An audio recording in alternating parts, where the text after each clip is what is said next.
everybody, and welcome to this GameXplain discussion reviewing today's Pokemon Presents. I've got quite the panel of Pokemon experts with me here today, and starting things off, DustyGogoat over there. Dusty, tell them about what you do. What's up? It's DustyGogoat. How you doing? Glad to see you. Jake, we just talked on my podcast, Hidden Power, so I'm thrilled to be on GameXplain discussing the new DLC trailer for Pokemon Scarlet and Violet. Oh, heck yeah. Pokemon expert over there. Love the Hidden Power podcast. Please, so much fun. Check that out if you've got the time right after this video. But moving right along, we've got Josie in the corner, YouTube channel Josie Woah. Josie, what kind of things do you do?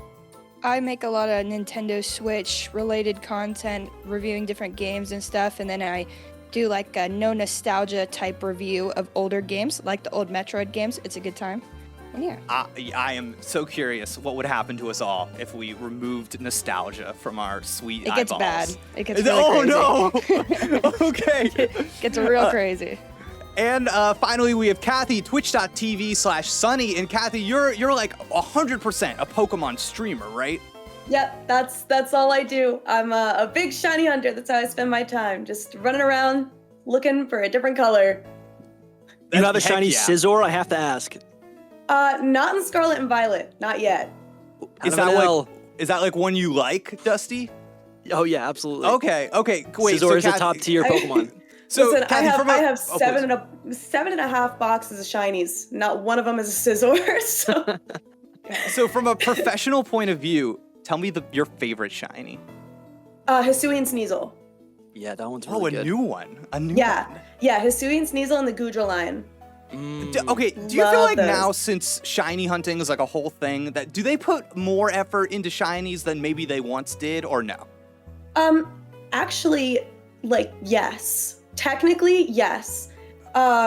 Generations, I believe 1 through 5 used to be generated with an algorithm, which is why like so many water type shinies turn purple instead of blue. So starting in Gen 6 onwards, they actually started like manually making shinies and having like a team do it. Wow. I got a bone to pick because I think you're right, but there are some Pokemon where I'm like, they did not even try. Oh, right? Absolutely. There's new Pokemon where it's like they could have made this amazing, but they chose not to make it amazing. Yeah. And I think they do that to try to make it match the old algorithm. So, man, it wouldn't surprise me. I also think that Pokemon just hates shiny hunters. Interesting. Yeah, that is true. That's a fact. We'll have to get into that later. I love that GameXplain moment, though. I did not know that fact about the algorithm. So already, I'm feeling confident with this panel. So we, of course, all watched the Pokemon Presents today. We streamed it at GameXplain. And I went into this Presents with very low expectations. And I felt that those expectations were met. But there's so much in this. This is a 35-minute... Is it? No, absolutely. No, Jack has a video up on the channel, my evil twin for the uninitiated. You can watch that now. But this was 35 minutes. The world of Pokemon, so much content in here. It can't all be bad. So I want to go through I've got a list of announcements here, and we're going to play a little game called Party, Box, or Release. Party, this announcement, I'm taking this with, this is a good time. You'll come with me for a little while. Box. No, okay, that's fine. Maybe somebody wants this. I'm not angry at it. Maybe somebody wants this, but not. I know what I'm partying.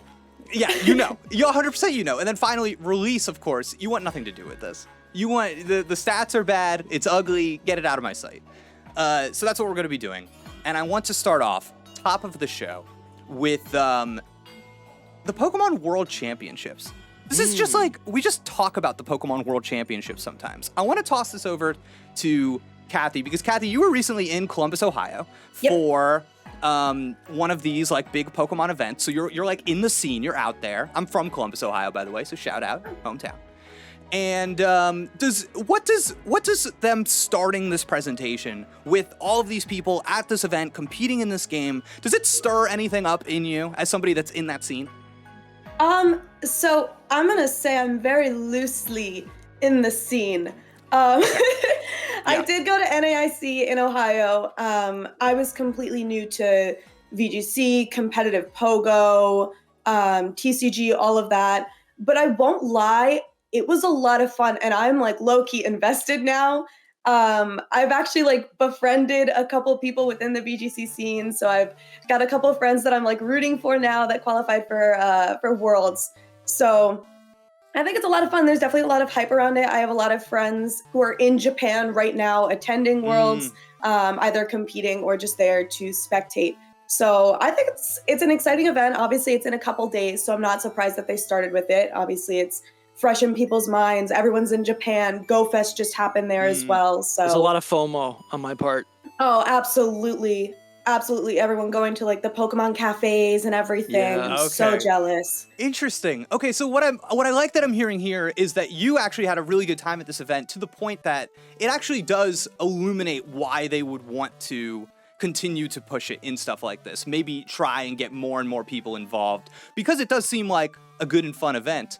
Shout out to Steve at Pokemon Cast, friend of the show, in Japan right now, doing all sorts of Japanese Pokemon. I don't know what goes on over there, Worlds, but he's having a good time. So now I want to go to the other end. Josie, you start this YouTube video, the Pokemon Presents. You hit play. You see all these real life human beings, no Pokemon in sight, running around. What does this stir in you? I don't know. I thought it was kind of a lame start to the show. Yeah, all right. Honest. I mean, it's like, I don't, like it's a cool thing, but I personally, it's just not for me. I'm more just into the game scene of it. And so they opened this 30-minute presentation with something very, very Pokemon to do, but it was not, it's not what I was looking for, I guess. Totally. I thought maybe we were, because I heard like rumors, right, about the next Legends game, right? So I was like, we got to open with that. It's going to be a big banger. And then it wasn't. So there's that.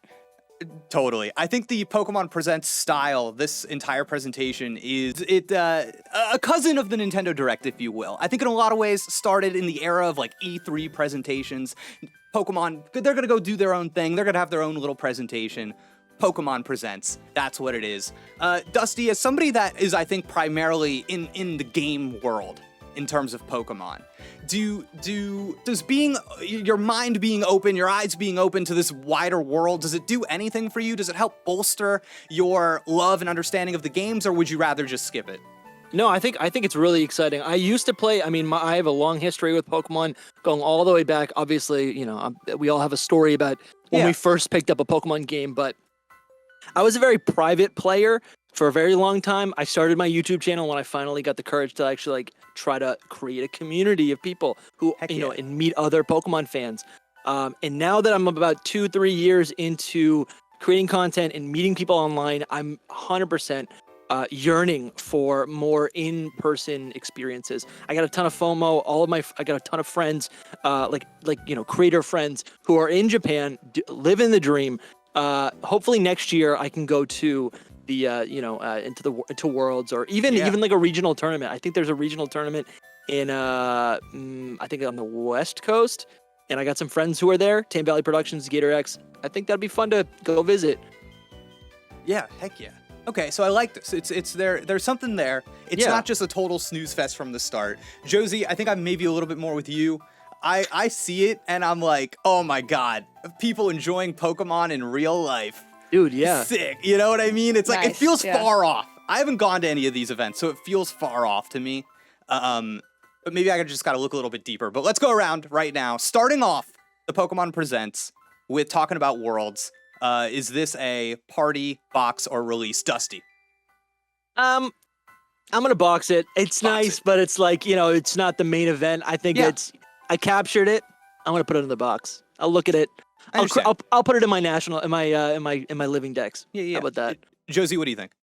I'd also probably box it. Like, I appreciate that other people like it, but it's just definitely not for me. And Kathy? I think I'm in the same boat. As much as I, talked up NAIC, I'm excited. I love it. If I was in Japan right now, it would be a party. But I think for me, being in my apartment alone in Pennsylvania, it's a box. Listen, I'm going a step further. I'm releasing it, all right? Because here's the deal. I think the idea is fine, but I think their execution, poor. They showed this B-roll of just people like running around in a crowd. This could be anything to me. Introduce a real human being. Say this is Boxy Go-Go. and he is the champion of the They trading should have card a Wolf game. Click. They should have like commissioned Wolf Click to just like narrate the whole thing. I mean, why Is not? that somebody people know? Yeah, That's the world Wolfie. champ, and he's a world champ! YouTuber. The And world he's a champ! YouTuber. All right, get the world champ out here. Okay, then yeah, that'd be so sick. Like that'd be fun. Just to make you notice something. Because as it was right now, it just felt a little too like, this could be about anything. You know, make me notice. Okay. Our next announcement, Pokemon Path to the Peak. Remember this. This is the trading card game animated show, kind of like a funny art style about kids in school. This girl that's kind of like an outsider learning how to play the Pokemon trading card game, getting involved with this group of people. There's this caught my eye. There's a girl trainer that's like a mischievous or something. She like had a little like she looks like it. I don't know. That stuck out to me. So She does have like Yeah, I know. I see. I'm seeing the picture. I know what you're saying. Pokemon Path to the Peak. Josie, not a video game. Did this do anything for you? I'm studying animation in school, so I think the animation is really sick. Like, I was looking at that, and I was like, oh, this looks really fun because it looks different. I won't watch it, but I like the idea of it. Dusty? Do we know how long it is? Like, is this a full? I'm sorry. Is this a movie? I thought a they said TV that show? it was like shorts. I'm under the impression it's YouTube Shorts. Yeah. Not YouTube Shorts, but YouTube. Yeah, YouTube Shorts. I'll probably watch it again. I'm gonna box it. I think for a long time now, the community there's been an outcry for more animated series outside of the main series. I mean, they just axed Ash. Oh, cool. Right? Yeah. They went that far, but then there's also all these really cool animated features, right? That I think are really it's cool to see. Anytime we can see the Pokemon universe from a new perspective, it's A-okay in my book. However, this is going to be short-lived. Gonna box it. Okay. And Kathy? Yeah, I'm kind of in the same boat. I don't think I'm gonna watch it, but I'm all for having another female protagonist as well. You love to see it. Yeah. More representation there, and I think just kind of pushing more popularity with TCG and like actually learning the game and playing it rather than collecting the cards. Yes. I think that's really cool, and like I said, I probably won't watch it, but it looks really cute. The art style to me is really cute, and I like the idea behind it. So, wow. Okay, I'm on the other end with this one too. I'm partying this puppy. I saw this. I see like a kid with a victory bell on his shirt, and I'm like, what is your story? Why do you have a Victory Bell shirt, my man? And I don't know. Something I really like about the Pokemon games is that everybody in the world of Pokemon is obsessed with Pokemon. So to have this show, I feel like you're just gonna have a bunch of different kinds of kids and like who their partner Pokemon are and like going on little different journeys. We've had Ash for so long, Ash and Pikachu. I love just getting new, unique pairings that aren't just starter Pokemon. You know what I mean? Because even with some of the stuff we see with Paldea, it's like, hey, there's Fuecoco again, there's Quaxley again. It's like, it's cool that like, heck yeah, this girl, her partner is an Oddish. Why? I don't know.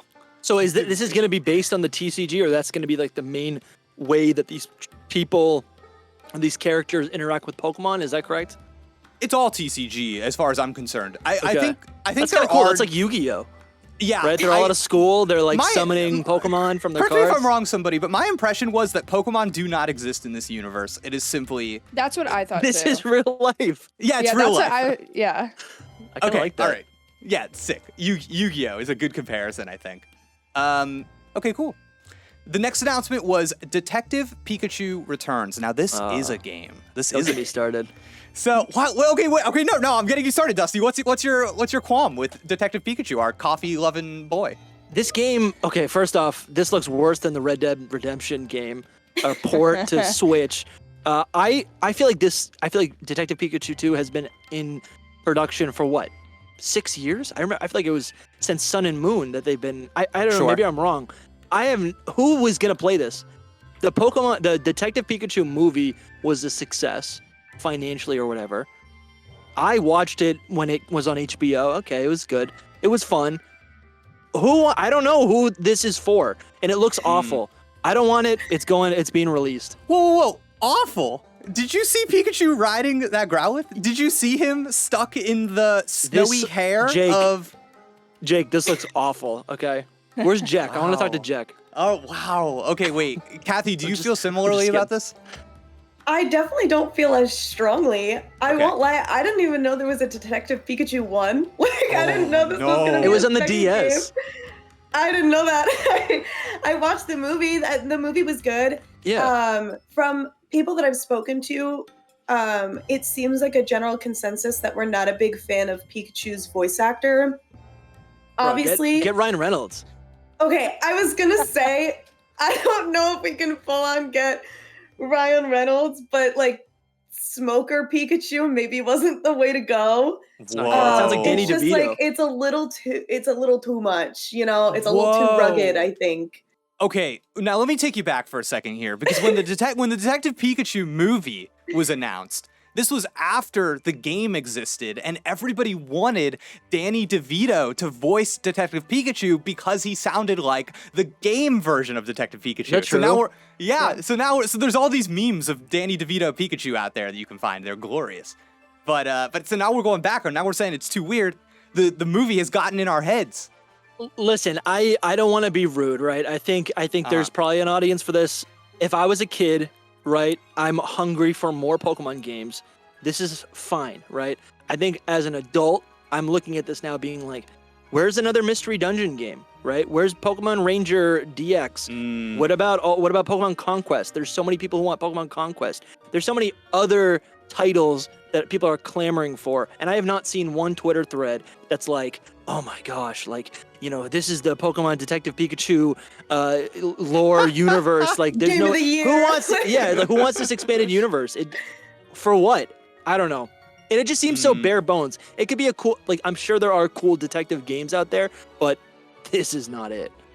I hear where you're coming from, Dusty, with a property that has so much passion behind it to expend some of those resources, not for a trading card game on Switch, not for one of these other games that were spin-offs we're talking about, but for Detective Pikachu Returns. The art style is horrid. I'm looking at some of these characters right now, and their eyes are like wow, Dusty a third of their face. This game. This is not good. I have heard a lot of people dishing on the graphics. To be fair, like, it's not that good looking of a game. I think that the Pikachu riding the Growlithe and the Growlithe sniffing around is so cute. And what was it? It was like Galarian Darmanitan, like crushing things. We love that. Wow, this is so cool and fun. But the graphics are not the best, but also like kind of expected for like a super, super side game. I don't know. I didn't expect like main series graphics, I guess. Shout out to anybody that remembered the name Darmanitan. That will not stick in my head. You could, oh my god. Yeah, that's okay. I hear you. It's Galarian Darmanitan. Yes, of course, specifically the Galarian Darmanitan. Yes. And it's not the Zen. What's the opposite of the Zen mode? Just like the standard mode. Standard, I guess. Yeah, Zen mode, Galarian Darmanitan. That's what it's not. Josie, is the hatred flowing through you for Detective Pikachu Returns? I actually have a really different. I kind of like it. I mean, it looks like a bad 3DS game, Sure. right? Yeah. But I don't know. I have like a weird soft spot for Pokemon spin-offs. I usually like them more than the mainline games, to be like completely transparent. Yeah. So it looks kind of bad, but I'm probably gonna buy it. And I like point and clicks, so it kind of seems like that. And Detective is interesting. I like that he drinks coffee and that he sounds like a chain smoker, but I just think it's funny. I also drink coffee. I feel seen. See? That's what I was. He was sipping coffee, and I was like, oh my gosh, I had coffee this morning. So yeah, he's just like us. He's just like me. Detective Pikachu. He's just like us. He's relatable. That's okay. That's awesome. Yeah, I'm not super negative on it. I will say I saw one Twitter thread by somebody in video games that was like, Detective Pikachu on the 3DS is my favorite Pokemon media, and that upped it on my titillation meter, I have to say. Because if even one person feels that way, okay, I understand that might be surprising to hear for newcomers here, but the titillation meter, we go to it often here. Okay, so that's normal. Everything's fine. But yeah, so I'm definitely curious about it. And I thought that, like, I don't know, if the mystery solving is layered at all, if there's anything to it that's not just like following a linear path, I think there could be something cool there. But yeah, it's pretty ugly. I think for me the biggest thing is, and maybe I'm just wrong, but what I remember is that they've been hinting and teasing this game for so long where I'm just annoyed at it. Like, I remember when Scarlet and Violet launched that first trailer, we all assumed it was a Detective Pikachu trailer because it was a cop with a flashlight in a hidden Oh room. yeah, that live And action everyone was like, part, "Oh, yeah. this is gonna be another Detective Pikachu Yeah, 2 yeah, yeah. trailer," and it's like no one wants it. No one wants. I don't know. Sorry, I don't mean Well, to no. I speak hear for you, Dusty. Josie. I No, don't yeah. want it, and I'm putting that on everyone else. Yeah, to clarify that comment too, it was announced back when Pokemon Let's Go Pikachu and Eevee was. Yeah, announced. that's it. Bro. So yeah, What so was it that? is. 2018. It's 17. It's been, yeah. Oh, Pre-pandemic. dear God. Oh okay. my God. Yeah, so it's been quite a while. But let's jump ahead a little bit. Let's talk about another game. Okay. Nintendo Switch Online features the Pokemon Trading Card game for Game Boy Color and Pokemon Stadium 2 for the Nintendo 64. We've known that these are coming since, I think, this past February, but now they appear on the service. You can play them right now. Does anybody care about these? Yeah, I'm gonna play them. Okay, Dusty, you're in. Which one Yeah. are you in for? I've never played the TCG, the original TCG game, and I love that it's like a somewhere like the overworld game or environment is halfway between gens 1 and 2 of the Pokemon series. So for me, I'm like, this is gonna feel. You ever play a game where you're like, this feels nostalgic, but I've never actually played it. That's what I think this is gonna be for me. Also, Stadium 2, I did have that on my 64, so that's gonna be fun as well. Granted, I haven't even touched Stadium 1 on the Switch, on the NSO, so Right. we'll see if I get around to playing it, but these are 2 games that I've been waiting for. Listen, I'll co-sign Game Boy Color. I'll co-sign Pokemon Trading Card game. I think that game rips. I'm excited to go back to it too, having it on the Switch. That's a good time. Kathy, is that the one for you too, between the two? No, I'm a big Pokemon Stadium girly. I grew up with the OG Pokemon Stadium. I actually haven't played Stadium 2, but I was really excited to see it. So I'm excited. I want to try it out. Tell me why, to the best of your ability. Tell me Why I like Pokemon Stadium? Yeah, what is it about it? Is it the raw battling? Is The it mini old- games are so the mini fun. The mini games. Dude, the Okay. Clefairy minigame is like Yes. imprinted on my brain. It Sure. will never leave. Is the Chansey egg catch game in this as well? Oh, the That's Sentry- that's Look at the Stadium 2, I Sentrets. think. Or the Okay. Furrets. Oh, there's a lot of I games forget in this. which one. I know Clefairy was in Stadium 1, and so was the Lickitung, like Hungry Hungry Hippos-esque mini game. That one was a lot of fun. Definitely. And then this one had like a Togepi rolling one. I think the Chansey one is in Stadium 2 as well. This is gonna be my next date night. I swear to God. Ooh. This looks so much fun. With the fiance? Yeah, this is Heck gonna yeah. be. This is bring it to the next level. This is crazy. Look Look at the Togepi. Josie, Sorry. did you play Pokemon Stadium 1 on NSO? Did you give it a try? I tried it. It was all right. I don't know. Yeah. It's hard to go back for me to like most N64 games for some reason, because I didn't grow up with them. But I'm really excited for the trading card game. I always like the older style Pokemons, and the TCG looks really cool, and I like the idea of it. Feels kind of like our world, but in a game. So I like that. And I've never played either of these, so I'm diving into the TCG for the first time, which will be cool. Okay. I will be curious to see what your no nostalgia thoughts are. Oh, that'd be a good video. Yeah. Oh, yeah. We'll do that. So I think our main attraction here, though, today was the DLC for Pokemon Scarlet and Violet. The Teal Mask, the Indigo Disc, the Hidden Treasure of Area Zero is the name for both of those things for some reason. And I guess what I want to ask before we dive into what the trailer actually showed is, Kathy, you know a Pokemon Presents is happening. You're in the Pokemon community. You're streaming Pokemon all the time. Before anything gets announced, in an ideal world for you, what is something that you want to see? Like in general or from the DLC? From the DLC, yeah. Oh gosh. Well, my biggest caveat, I guess, with Pokemon Scarlet and Violet was the lack of customization, which is such a minor thing, but It's important. I think it's really important. It's so Yep. important, especially to me. One of the biggest games that I played growing up when I was peak into Pokemon when I was a kid was Pokemon X and Y. And that's the first game where we got complete free range customization, and it was set in France, so they went all in on it, and it was just the best. And Gen 7 was okay, Sword and Shield had pretty good customization too, and then we get into Scarlet and Violet, and it's nope, you can buy some gloves if you want. And that's it. So coming into the DLC, I was like, I'm hoping that there's some sort of something that we can change up. Because even Pokemon Legends, it's like you need to be within a time period, but you could still switch it up. There's still like hairstyles and colors. What do you think that was? Like, things. why do you think they actually, that has to be like a deliberate choice on Game Freak's part to limit the clothing options, right? I'm not It's not sure. I can't imagine that being like difficult to implement. I know that because my thing is, obviously, like, we're set in school. We're a student. And I think that it was mostly to be like an identifier where if you change your clothes, no one's going to know you're a student.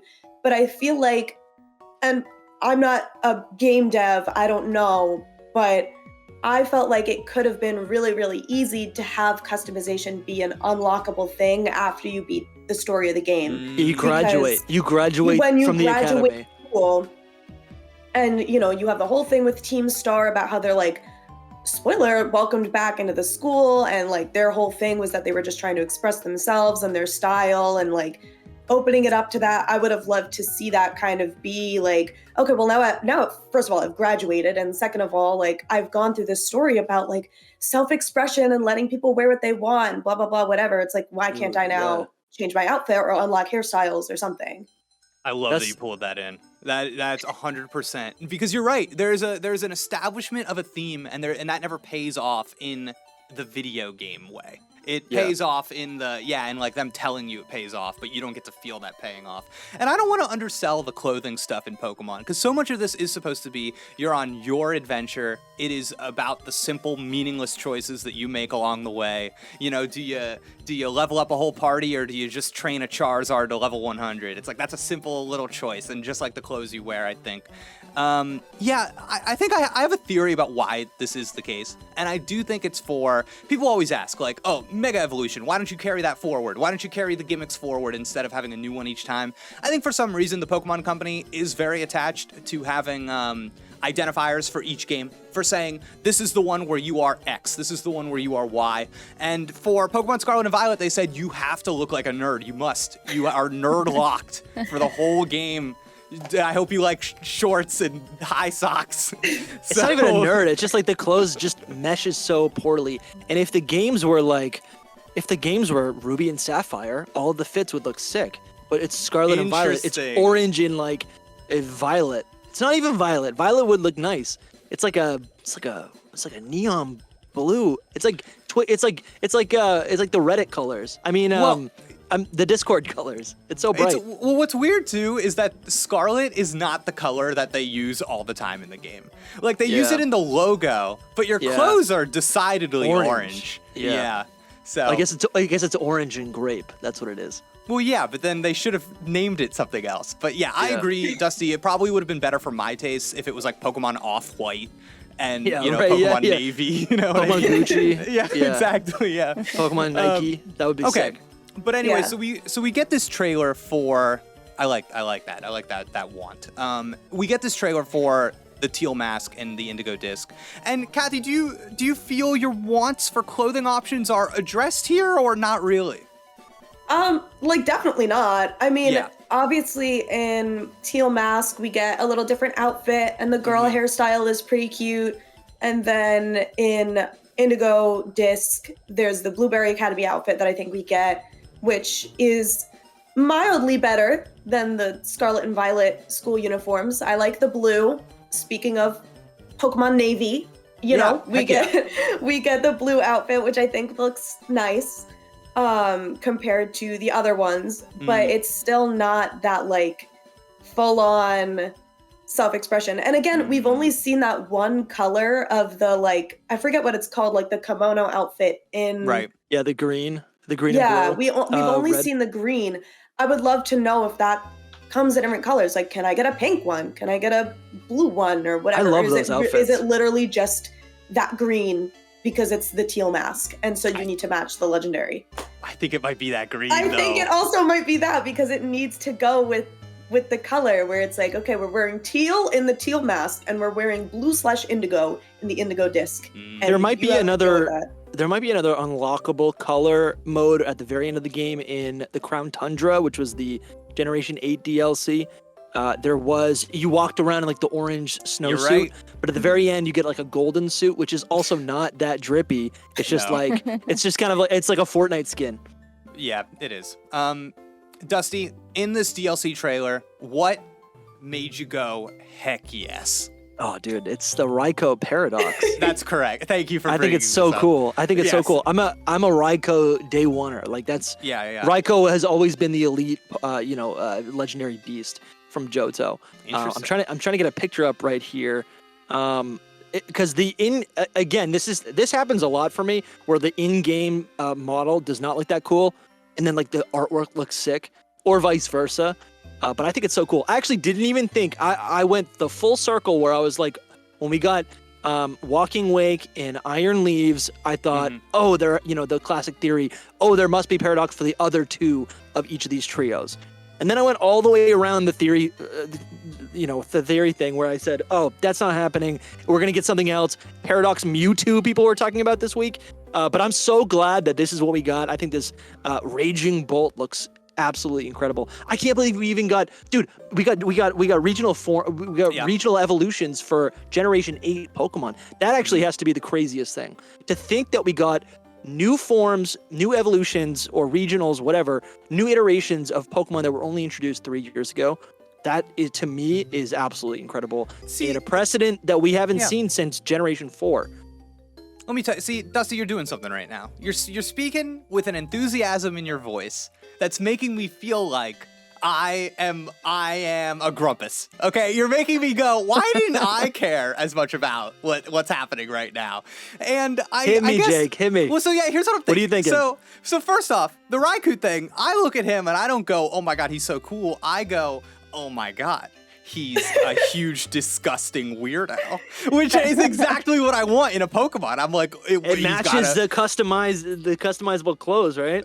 That's how my player character feels. He's got a long neck, so he can look through the clouds he generated for himself. Yeah, it's Littlefoot. It's the Land Before Time. It's Jurassic Park. I love it. It's a dinosaur. It's so cool. But like the regional forms, the different evolutions, the Pokemon stuff. Is it enough to just go, okay, we're getting a new Pokemon DLC, where there's probably going to be a handful of new Pokemon in it, along with a handful of returning ones. Should I be content with that? Isn't that just meeting the expectation? What? That all we need is new Pokemon? That we don't need to go far and beyond? Because here's my question. You watch this DLC trailer, you go up to somebody, you say, hey, they showed the new DLC. There's new Pokemon in it. Yeah. Is that the headline? The headline for me is always new Pokemon, okay? The headline for me, these Pokemon live forever. When a new Pokemon is introduced, it's not, oh, that's cool, it's a new feature. A new Pokemon means a new being in the Pokemon universe. We're going to see these Pokemon in TCG. We're going to see these Pokemon in anime, plushies. There's going to be kids growing up, not with Charmanders, but with Archaludon plushies. And they're going to look like abominations, but they're going to be cute, and they're going to be part of that kid's childhood. And we're going to see that these Pokemon are forever. Each one of these is like a little bit of it's like Arceus reaching out to us, right? Giving us some life. I like they don't have Charmander.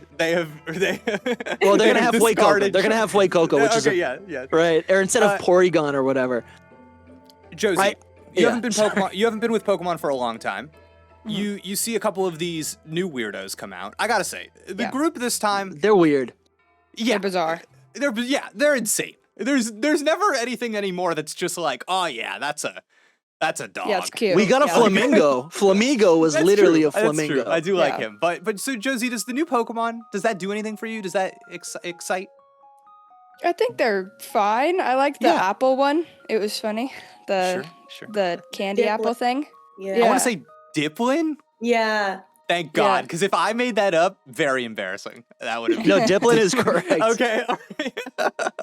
Diplin looks so cool. you like the new ones? Yeah. Yeah. I mean, I don't know. I wasn't ever like super thrilled about this DLC. I don't really know why. It just wasn't something that like immediately captured me. I like the idea of like a new academy and going there and seeing what that story has, because I thought the story in Scarlet and Violet was actually pretty decent. Like. For a Pokemon game. It was better than usual.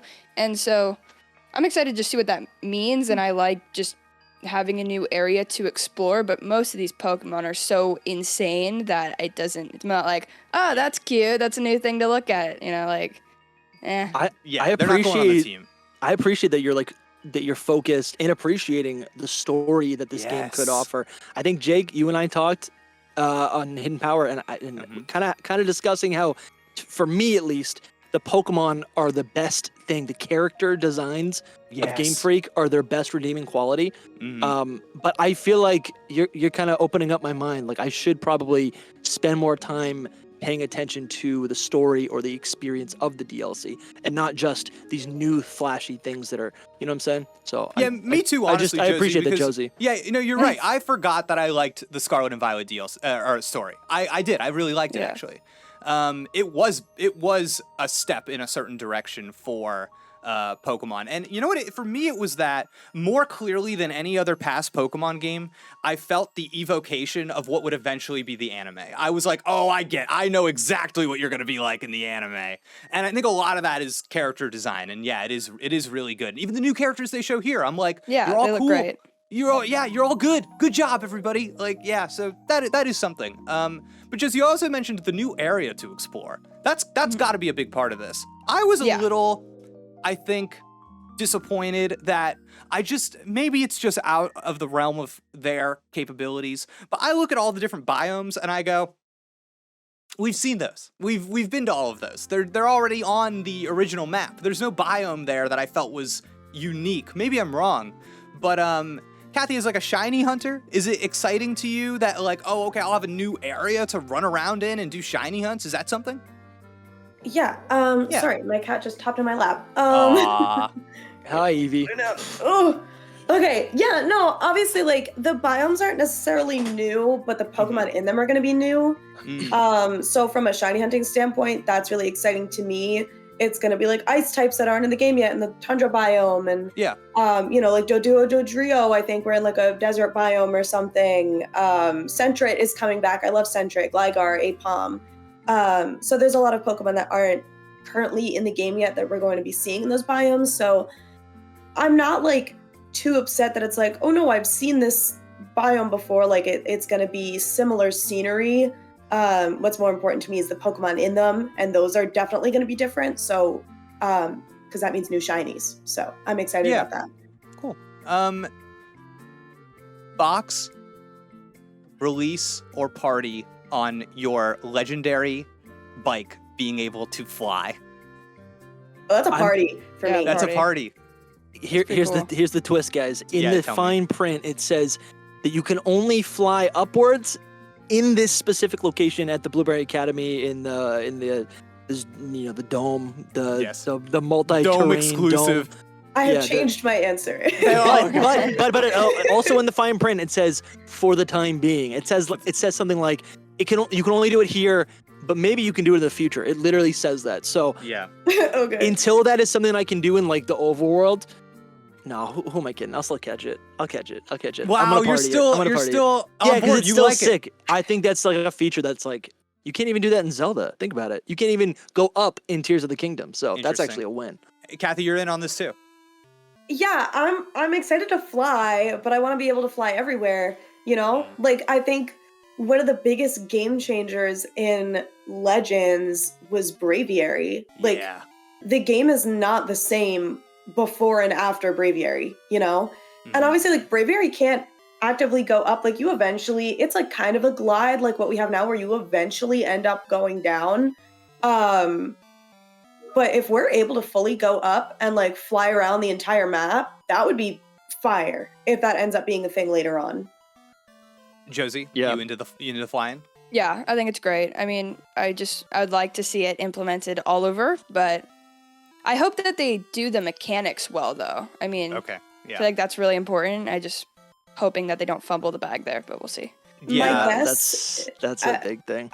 I was going to say my guess is the reason that it's not going to be available everywhere is because the game is already broken enough, and I can't imagine them trying to render the entire map from like high up. Sure, maybe it's easier to do within the dome. They've figured something out. I hear that. Josie, I'm sensing a fumble. I'm sensing a fumble. Yeah. And I just watching that trailer, the speed at which our little dude is flying, I'm having like Superman 64 PTSD going through the rings. It's one of these things that I look at it and I go, is this going to be another feature that I go, why is this better in Legends Arceus? Why, there are just some things in Scarlet and Violet that I'm like, what is going on? You guys did this once. Do it again. Like Master Lee's, overworld shinies making noise and sparkling. I will never get over the fact that we can't just like throw our Pokemon out with the smoothness that we can in Legends Arceus. That's gonna be a feature forever going forward. Agreed. And even here we go. The shiny noise is gone in Scarlet and Violet, where in a game that you could use it more than ever, I would say. There's so many little things like that it feels like a step back. And I got the sense watching the trailer for the DLC that I was like, man, a lot of this is reminding me of Legends, actually. I feel like they were trying to get that, capture that vibe a little bit. And I just don't know if within the realm of Scarlet and Violet, they can stick the landing. Yeah, it's tough. There's always Gen 10. There's always Gen 10. Jeez. That's been my motto. It's so broken. I don't know. I want them to finally push out that patch that we were supposed to get. I don't think that's coming. I got a little bit of hope because I felt like because there were separate areas, the DLC of Generation 8, those areas were a lot cleaner, a lot smoother, a lot more pretty. It was a full open wild area. So I think there is hope for these new locations. They are separate from Paldea canonically and mechanically. So we'll see. Yeah. That's a lot of hope there, buddy. But we'll see. I mean, you're right. Maybe who knows? Maybe we will just have a sharper thing here. Was anybody expecting to hear about a patch today? Was anybody expecting that? I wasn't. Yeah. No. I would love to. Okay. Yeah. I mean, half of the outbreaks are broken. Okay, so even as somebody that's playing Pokemon like every day, you're wanting of a patch. Oh yeah, Okay. Ditto outbreaks, Zoroark outbreaks don't work. Any of the cool forms, like if you get a form Tauros outbreak, it just ends up being the regular Tauros. Tatsugiri, I think, can only be orange. Anything like that, it stinks. And then like half of the outbreaks spawn in a wall. I'm like, this is not gonna work. I think there's the potential of like an Eevee outbreak spawning in the gym, like mini game or whatever, like near the either some Flora situation or I don't remember, but half of the outbreaks you either can't do or they are not what they say they are. Okay. So it's like so beyond performance, you're talking about functional problems that need to be fixed. Performance stinks. Obviously, like people are still experiencing crashes. I've had a million issues trying to do Terra raids with delay and lag. They fixed the play rough glitch from the beginning of the game. Right. That didn't really do much. Nintendo games, specifically Pokemon games, have always felt like a nice little safe place for me growing up, right? Compared to PlayStation, Xbox, PC. I'm like, these games are not going to lag. These games are not going to load. They're not going to crash. I can trust that the hardware is going to maintain my files, especially my Pokemon, right, for years to come. And Scarlet and Violet is the first entries. I guess maybe, BDSP was probably the first entry where I have just not felt safe moving Pokemon up into these new games, where I felt like something could just crash and I could wipe out all like 10 years of memories. Yeah, what's interesting here is that I think there was a part of me that maybe like a year ago would have been curious to know what the conversation was like about Scarlet and Violet. Are we still a little burned by the state the game released in, the state the game is currently in? And I guess the answer to that question is yes. We are burned. And I'm wondering if there is a way to get some of that goodwill back. And if that way is with a patch. I think our first indication will, of course, be when the DLC comes out. That will probably accompany a new version number for the game. And maybe that will have improvements. We will have to, For me, Legends that gave me all the faith I needed in Pokemon, or in the game, in Game Freak. It's not a perfect game, but it communicated to me that it had vision. It had a specific style that it was trying to go for. It felt so much fun to play. I felt like I was a kid living in the Pokemon universe, full of immersion, new Pokemon, great new ideas, breaking the formula. It was great. Scarlet and Violet was probably developed at the same exact time, so it's got some hiccups. Now I'm looking forward at new games that might come out, and that's kind of gonna be the deciding factor, right? You know, Legends sold okay. You know, they could easily be like, well, BDSP sold just as well, and we outsourced it, and we also didn't need to, you know, do anything different. So we'll see what the future holds. I'm also a big Legends fan. Oh, Josie, please. I was just gonna say, I wish that they would use some of Nintendo's resources a little bit more, like Monolith Soft or something, to help them not have such a crazy buggy overworld, or even like work with the Zelda team, because like, you know, not to fix their issues, but to maybe give them some ideas on how to actually make a game for a home console, because I think just coming from handhelds for so long and then moving to the Switch has just created sort of a big issue for them. Yeah, absolutely. Josie, did you like Legends? Did that one hit for you? I loved Legends. I think that's probably my favorite Pokemon game. Are we a room of Legends appreciators? Let's go. Here? Oh, yes. Yeah. No, Legends is so much fun. I recently returned to Legends because I'm like, I'm tired of doing Masuda Method and Scarlet and Violet, because the thing with Scarlet and Violet is this will change with the DLC, hopefully, I'm sure. But like with Sword and Shield, I think it's the same thing, where the longevity of Scarlet and Violet is just not there. There's just not really much else to do, especially if you're not a shiny hunter. It's like, what now? I feel like the game is kind of weird to Nuzlocke with overworld encounters, if that's your space that you want to do. VGC is obviously all over the place with now home integration and bringing Pokemon over. And then there's the shiny hunting scene. Obviously, they've been doing the 7-star raids. And then obviously when home compatibility became a thing, you were able to bring more things over to be able to shiny hunt, like Hisuian forms, Alolan forms, all of that. That's cool. But I feel like Sword and Shield kind of had the same treatment, where it didn't really become like a long-term game until Dynamax Adventures were released. At least in my opinion. Like, I feel like Isle of Armor didn't really offer anything. And then Crown Tundra came out and Dynamax Adventures became a thing. And it was like, oh my gosh, now I can get all of the legendaries, and the shiny odds are ridiculous, and it's this online gameplay, and you can do it with friends. Oh, I would love a feature like that in Scarlet and Violet in the DLC. I'm hoping that maybe they'll do something similar with Terra raids, where we can get cool legendaries. Obviously, we're getting this 7-star Mewtwo, and we're getting a free Mew, which is really cool for those who weren't able to get it in BDSP if you didn't have a Let's Go file. So I think that's awesome, and it's like a random Terra type, I believe. So that's pretty cool. I'm definitely gonna be doing that. And you know, there's been leaks around like bringing Mew to Mewtwo raids and stuff like that. But they said in the presents, like, oh, something special happens when you bring Mew to a Mewtwo raid. So I'm curious if they'll do that. Like, if you have 2 people, like they do a Giratina Terra raid, right? And you have 2 people and they bring Palkia and Dialga, something happens, you know? Like, that would be something that's cool to me. And the only thing is like shiny lock is a thing. Like, you're not going to be able to get shiny Mewtwo from this. It's going to be a one and done, and then you just kind of help people and farm items, which most of the items you can get from any other Terra raid. But I think... Yeah, really quick to clarify something. So the shiny lock on the legendaries, this is the reason that they implement this just simply because they know the shiny hunters exist and will do it, and they don't want that many people to have it? Like, what is the mentality there? Do you have any insight? Yeah. This is why I mentioned that Pokemon hates shiny hunters earlier, because I genuinely don't understand why they did this. Yeah. And again, maybe this is me not being a game dev, and I think their main thought process behind shiny locking starters and shiny locking legendaries is for immersion, especially with them doing more cutscenes, right? Like, you have a cutscene with your starter, and if you have a shiny starter and then your starter is not shiny in the cutscene, it's like, well, that's not my Fuecoco, you know? And same with the legendaries, you know. It's so silly, though. In Sword and Shield, like, Zacian and Zamazenta had a lot of cutscenes, and they couldn't be shiny in those cutscenes.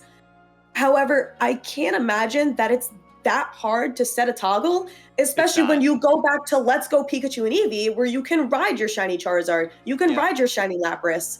like it had a toggle knowing that this is your specific Lapras, this is your specific Charizard, and then they got rid of it. Yeah. There was 5 years ago, there was a Masuda, Junichi Masuda quote where he literally said, "I'd be really sad to think that for fans, Pokemon is just hatching eggs."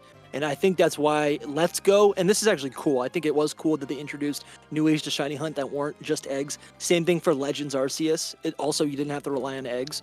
But I really get upset when I think of like developers forcing players to play the game in a certain way. Because obviously, if you just go online, there's so many different communities of people playing Pokemon, whether it's nuzlocking, shiny hunting, challenge runs, whatever, right? There's so many ways to enjoy the games. Yeah, Let's Go, dude. The streak thing, that was awesome. As somebody that like was never gonna shiny hunt, when I saw that streak thing pop up, I was like, oh, I'll do this. I'll get a streak going, and then I get my blue Psyduck, and I'm a merry boy. So which is great, but then like people do like doing eggs. I like doing eggs. Eggs is really, it's like for me when I used to do it, it was like mindless, right? You kind of get into a rhythm, which I like. Yeah, I thought the egg process was fun in Scarlet and Violet, especially with the ability to get other shinies while you're hatching eggs. I think that's so fun.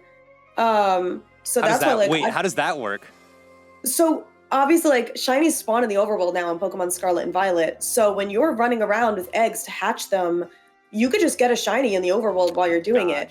So that's why, like, I'll be shiny hunting Fuecoco, right? And then I'll end up with like 25 overworld shinies before I even get the Fuecoco from the eggs. I love that, yeah. Yeah. Whoa. Okay. I used to like IV or EV train my Pokemon just as a way to like also get in a bunch of wild encounters and potentially get a shiny. Oh, and because you can do the eggs anywhere, it doesn't. Yeah. I see. You can go wherever the spawns are for the thing you want to see. Yeah. The cool. way I do it is I'll get a bunch of eggs like before my stream. I'll spend like an hour and a half using the little egg power sandwiches, getting however many boxes of eggs. And then I just run around my entire map and I check all of my terror raids for like the herba droppers, and I'll end up traversing the entire map and I'm seeing, how many spawns the entire time, and end up finding like a couple shinies along the way while I'm hatching my eggs. That sounds like a good time. Twitch.tv/Sunnie. That's a good time. That's a good time. Honestly, I'm like, man, just like checking out the map, just like taking in the sights. That's a vibe. I like There's that. Some good views. Okay, cool. So let's wrap things up here. There was a lot of stuff that we didn't get to cover, but I just want to say, like, after watching the DLC trailer, are you more positive on it, less positive, or about the same? Josie, let's start with you. Did it make you go, oh, this is now like on my radar, or just kind of middling? I think I'm just about the same. I've always been like, oh, this is cool-ish. Like, I'll definitely play it and check it out, but didn't really get me hyped up, but it didn't, make my expectations drop or anything. So I'm just pretty much the exact same. Yeah. Dusty, how about you? I'm sorry, I was thinking about something else. That's I was so daydreaming. Fine. I was playing. I've been playing too much Pokemon Sleep. What was the question? Are you more into the DLC having seen the trailer now? Are you more enthused? I think, yeah, definitely. Mostly because I just kind of was like, oh, the DLC's so far away. Why get excited for it? But somehow it's literally in a couple weeks. So yeah, sure. I am excited for it now. Yeah. And Kathy, you? I'm definitely more excited. I think there's a lot of things that were introduced, new characters, more like hinting. Like, I think that little boy, Kieran, I think he's going to have a mental breakdown just based on what was shown in the trailer, which I think is really cool. And learning, I really enjoyed the Scarlet and Violet story, and I want to learn more about Area Zero, and I think that the DLC is going to offer that, and them hinting more and showing more, it definitely gets me more excited, and knowing it's coming in, just over a month is super hype. I feel like what this discussion has done for me, it has reminded me that Pokemon's a good time. And I think the presentation, for real, I think the presentation, there are just like, even when my expectations are at rock bottom, I think if you're doing a presentation, it says to me that there is a enthusiasm to show something in particular. And I think the presentation doesn't have like a direction. It doesn't have like a clear message other than here's all of the stuff going on right now, and you happen to know about 99% of it already this time. Is that okay? Or I think so. Yeah, it's okay. Pokemon's a lifestyle, you know? Pokemon Presents for me have always just... So yeah, you said it earlier. Nintendo Directs are like, here are the new things that you should get excited about and purchase. Pokemon Presents are like, it's like a little check-in, right? It's like a quarterly meeting. It's like, this is what's going on right now. Wow. Right? And I know what's going on because I'm on Twitter, but not everyone does. Interesting. Okay. Kathy, do you feel the same way about this? Yeah, honestly, like I never thought about it that way, but yeah, it kind of makes sense. Like there's very minor updates, but like 99% of this is leaked ahead of time anyway. If you're on Twitter, you see it. The Mewtwo raids, been there, done that. I've been new. I knew this was coming, and the way that they advertised the presents was the same way they advertised the Mewtwo raids back in Sword and Shield. So it was like everyone kind of knew if you've been in the scene for a while. So all right. It's still exciting though. Okay, listen, I've learned something then. Here's my advice to the Pokemon Company.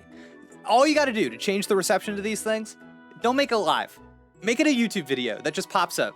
And it is more of a, hey, here's your update. You know what I mean? When it's live, it feels like an event to me. It feels like they want reactions, you know? Dude, I want a reaction. That was not a reaction stream. It was not. I was reacting to it. It was not. So it was a quarterly update. And I kind of like that vibe. Bring out a Pikachu in a suit. Have him unbutton his suit, but pull out a stack of papers, and go through his, you know what I mean? That's the energy I want in the next Pokemon Presents. But yeah, we got that was the creepy Detective Pikachu plush sitting in the back. Not him. Oh god, I made fun of him in a video today. That's scary. Before everybody goes, what I want to know from you is 1, where people can find your content, but 2, who is your favorite Pokemon? Josie, let's start with you. Okay, you can find me at YouTube, Josie Woah. I just make, Nintendo Switch content, that kind of deal. My favorite Pokemon? Say, I like Totodile a lot. Totodile. Heck yeah, Totodile. Sick. I was not expecting a Gen 2 Pokemon from you. Yeah. And Kathy? Yeah, you could primarily find me on twitch.tv/Sunnie. It's Sunnie with an IE. And my favorite Pokemon is Eevee. So much so that I named my cat after it. So, was Let's Go Eevee like a big deal for you? Yes and no. I was definitely a little bit weirded out by like the Pokemon Go mechanics of it. But I was pretty excited, and that's also when I got my Switch. So I have like the Eevee Switch case and everything. So it definitely meant a lot to me at the time. All right. Well, Eevee gets a lot of attention in merch, so I think maybe you're a little ungrateful. And if it was Pokemon Let's Go Psyduck, I would never stop talking about it. Okay, it would be half my personality. Well, I've adopted Eevee as a second mascot, basically. So it's like at this point, it's almost expected. But I mean, listen, I am very happy about it. I've got shelves of Eevee merch everywhere. Cool. So, Dusty. I'm DustyGogoat. You can find me on YouTube. I'm on all platforms, but you can find me on YouTube.